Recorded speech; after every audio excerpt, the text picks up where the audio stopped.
Então, retomando do vídeo anterior, eu estava dizendo que se, como disse o sociólogo espanhol Manuel Castells, e se, como diz a União Europeia, se nós vivemos uma economia informacional, uma era informacional ou a economia do conhecimento, onde o conhecimento é o que agrega valor, né, nos sistemas econômicos, então, obviamente que os recursos despendidos em educação não são despesas, e sim são investimentos. Ou seja, estes recursos são investimentos em capital humano que será transformado em valor de mercado, né? Então, o Brasil, se o Brasil quiser se desenvolver, o Brasil tem que investir no seu capital humano, ou seja, aquilo que ele tem de melhor, a sua gente, e tem que realizar um investimento deveras dilatado no sistema educacional, né?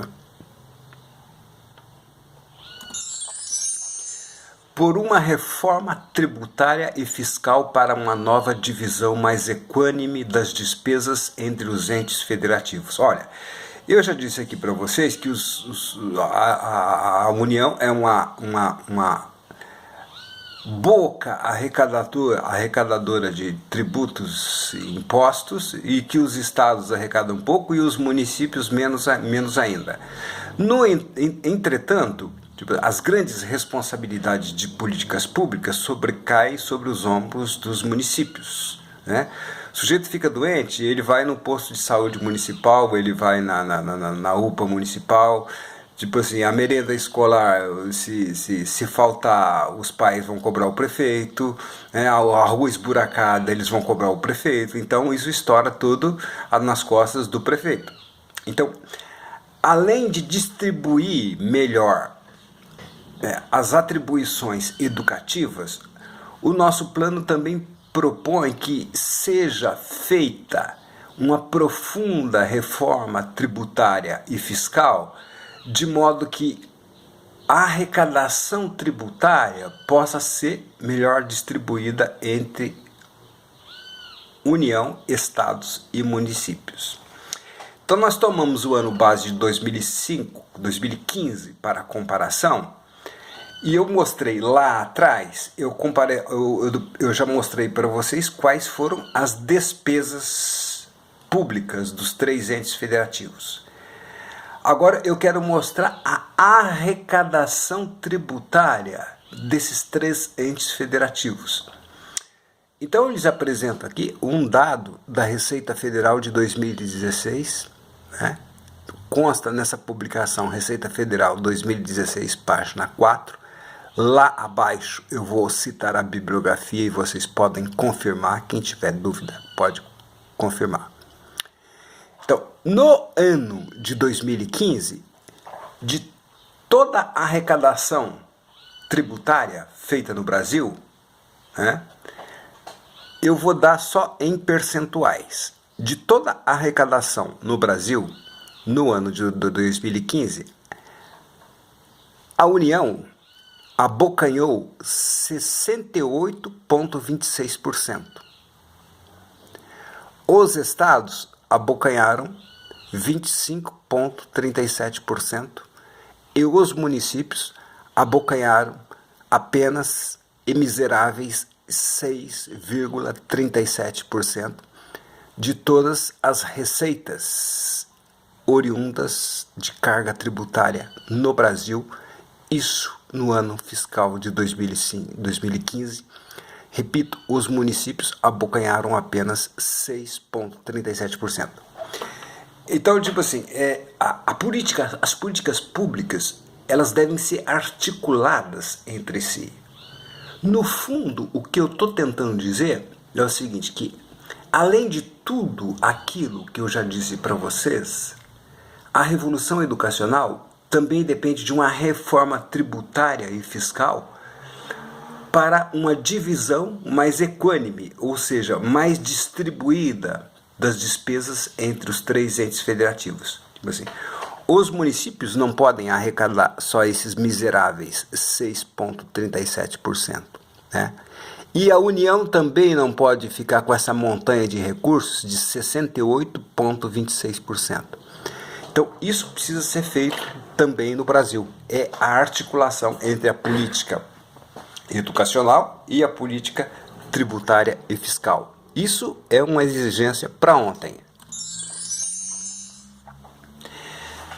Então, se nós fizermos um plano para a educação brasileira, do plano advém um planejamento. O plano contém as linhas gerais e o planejamento contém, além das linhas gerais, os meios a serem executados, pelos quais esse plano será executado, e as metas a serem atingidas, né?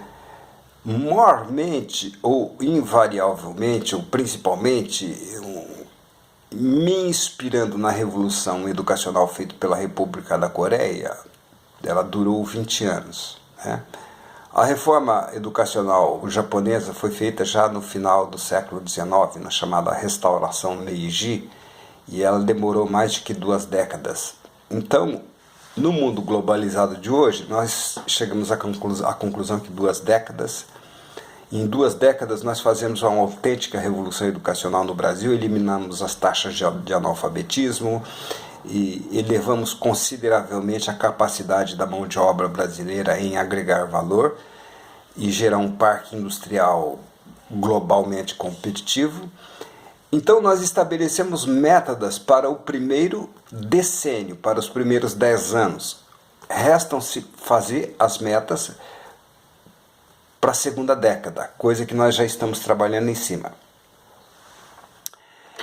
Então, adotado essa nova proposta educacional, nós estabelecemos 2 metas principais. Tem outras metas menores, mas aqui eu apresento 2 metas principais. A começar por se implantar este plano em 2020, nós teríamos que, em 2029, atingir a primeira meta, que o Brasil atinja o percentual de 16% do total das despesas públicas investido em educação. Isso é uma meta em 2019. Nós não precisamos atingir essa meta logo a partir de 2020, no primeiro ano de implantação, que é a proposta que nós fazemos. Essa meta pode ir aumentando gradualmente. Hoje nós estamos em 10% das despesas públicas. Isso pode ser aumentando gradualmente para não sobrecarregar as despesas públicas. Mas em 2019 nós temos que atingir essa meta de 16% do total das despesas públicas investidos no sistema educacional. E a segunda meta é que o Brasil atinja os percentuais, em 2019, que o Brasil atinja os percentuais de investimento per capita e por nível de ensino conseguidos pela OCDE em 2019, a saber. Ou seja, nós estamos propondo que em 2019 o Brasil consiga investir no ensino pré-escolar $6.640 por criança matriculada, no ensino primário $7.719 por criança matriculada, isso anualmente, no secundário inicial $8.854 por cada adolescente matriculado, no secundário final $9.755 por cada adolescente matriculado. No pós-secundário, que vai ser criado, $4.958 por cada estudante, porque aqui tem adultos e adolescentes juntos, então $4.958 por cada indivíduo matriculado. E no curso superior, no ensino superior, $13.728 por cada estudante matriculado. Na média dos níveis de ensino, em 2019, considerando todos os níveis de ensino, na média, que o Brasil conseguia investir $9.252 para cada indivíduo, cada cidadão, cada estudante matriculado em todos os níveis de ensino. Isso é uma meta para se atingir em 2029. Então, é o que se pode fazer. Perceba que nós estamos propondo para que em 2029 nós chegamos ao nível que os países da OCDE estavam em 2009. Entenderam? Então, isto é uma meta.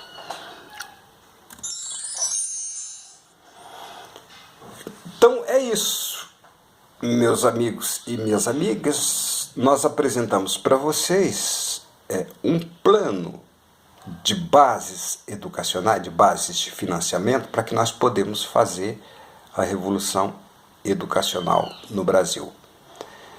E aí eu passo uma bibliografia.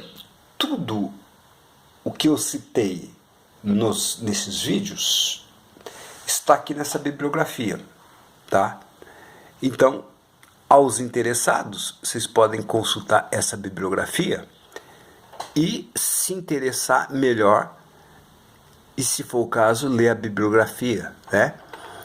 Então, vou citar alguns. Tem o sociólogo Manuel Castells, que escreveu A Era da Informação, Economia, Sociedade e Cultura, né, que está publicado no Brasil. Vocês encontram até na internet, que fala o que é essa transformação paradigmática que as tecnologias da informação provocam uma ruptura no sistema educacional, exigindo a revisão do sistema educacional, né?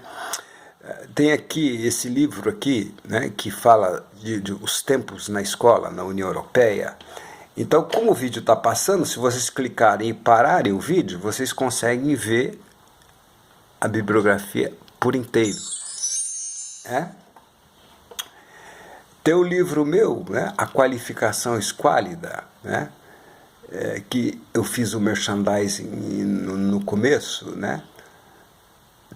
Tem a origem deste estudo, que é Projetando o Futuro, um plano para a educação brasileira. E isso aqui ainda não está publicado, mas quem me mandar o e-mail eu posso mandar, né? Tem outro artigo meu, uma referência teórica e metodológica para os estudos da formação da força de trabalho. Vocês encontram ele numa busca no Google. Tem aqui outro artigo meu, uma crise do capital humano na economia brasileira. Vocês encontram no Google, né? A qualificação resignada, vocês encontram no Google, né? Então tem as publicações do IBGE,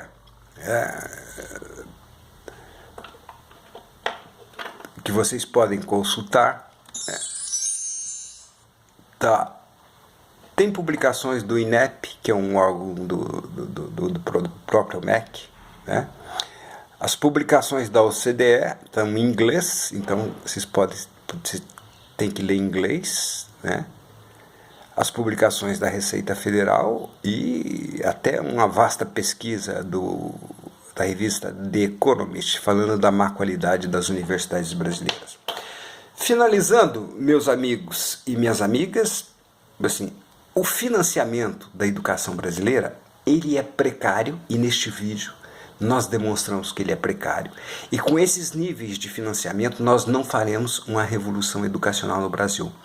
É preciso se criar uma nova lei de diretrizes e bases da educação, estabelecendo esses percentuais de financiamento educacional que nós estamos propondo aqui.